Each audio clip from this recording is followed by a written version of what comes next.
Tehider ary isaorana manokana ireny mpilalao avy any Toliary reny raha eo amin'ity taranja baskety amin'ny seza mandehandeha ity satria dia manana toe-tsaina ambony satria ireny fitaovana nampiasainy ireny dia ary zareo avokoa no manamboatra azy, izany hoe raha oharina any amin'ny taranja hafa dia mety hanahirana ihany raha ohatra ka ratsy ny godasy na ratsy ny fanamiana, tsy lalao an'izany mihitsy ny ankizy kanefa ny aty amin'ireto taranja andisport reto dia mahavelom-bolo ny fitiavan'ireo atao hoe manana fahasembanana ara-batana kanefa dia mivonona hatrany anao izay karazana fanatanjahantena izay nanambara manokana moa ny filohan'ny federasiona nanao antso avy mihitsy hoe ho an'ny mpanohana amin'ireny andisport ireny satria tompon-dakan'ny ranomasimbe indianina ary tsy mbola misy mandresy ireny ekipan'ny Toliara ireny, mieritreritra ny andray fananana any Eropa izy ireo kanefa dia tsy afaka mandray anjara amin'izany noho ny tsy fananana ireny fitaovana entina manao ny taranja basketball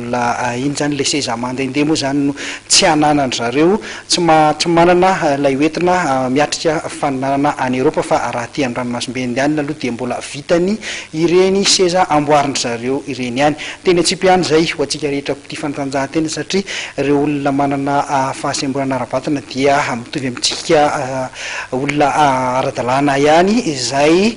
mity ny fanatanjahantena. Izay ny amin'iny fa hivadika indray tsika eo amin'ny taranja baolina lavalava rehefa nisentona nandritra ny roa herinandro zay ny fananana dia nisy ny fifanana ary ho an'ireo mpitsara anatsarana ity tontolo ity ka mpitsara 20 no manaraka fifanana aka ny mari-pahaizana dingana faharoa.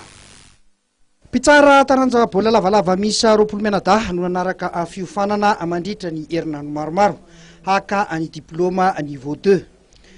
Ramarla Jean Arlala sy Victor Lié izay manana ny mari-pahaizana avy amin'ny IRB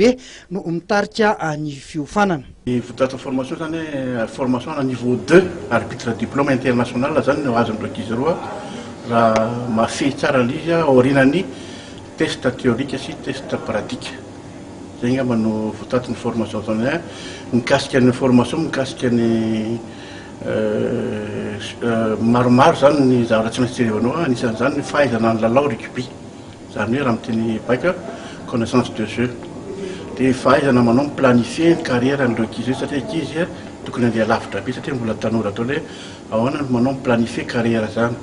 fahaizana mifehy ny communication, migerer ny éthique sy ny risque ambony terrain. Ny maromaro zany ny zavatra azo tanisena ao anatin'ny formation ty sy maharitra eo amin'ny 3 andro eo. Misy ny formation théorique dia misy ny formation pratique zany io zavatra pratique moa nataony hoe miaraka amin'ny maki ary amin'ny terrain ary amin'ny terrain amin'ny stade maki. Manana mpitsara firy eo amin'ny atao hoe niveau 1 maka an'izay niveau 2 zay. Ny niveau 1 moa zany izy io maromaro ny arbitre efa manana niveau 1 satria rehefa ela be ny vateto ny anaovana niveau 1 fa ny niveau 2 zany ny critère ahafahana manao niveau 2 makony farafaratsy ny apetraky ny IRB zany io zavatra tsara anaty saison herintaona ianao na match 12 zay zany ny arbitre afaka manaraka ny stage io zany hoe raha fiezina zany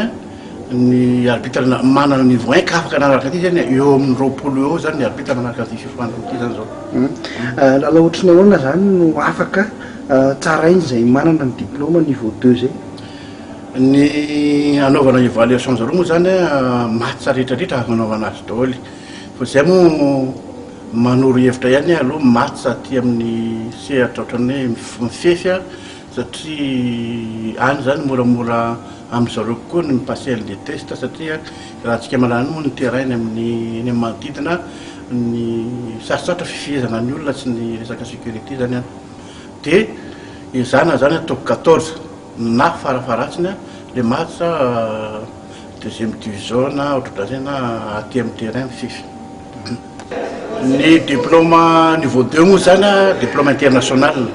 fa raha malala koa fa ny fédération manana ny sokady sy na grady amin'ny anazy zany hoe national, régional, stagiaire dia élève zany hoe raha eto Madagasikara zany a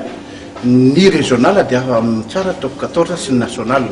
fa amin'ity niveau ny international aty mankony a dia ny niveau 2 zany mifanitsy amin'ny national zany hoe tokony ho zay zany fandeha laha mahavita test zany reky zany hoe tokony sahaza amin'ny diplôme national zany hoe misy mbola misy examen zany hoe zay manaraka stage tsy voatery ho afaka daholy fa mbola misy test pratique sy théorique io zavatra top 14 sy ny top 8 no tanjona amin'ireo ankizy ireo. Tanjona amin'ity fifarana ity moa ny ananantsika ampitsara iraisam-pirenena maromaro sy ny mba izorany fitsarana ity taranja baolina lavalava ity atsakany sy andavany.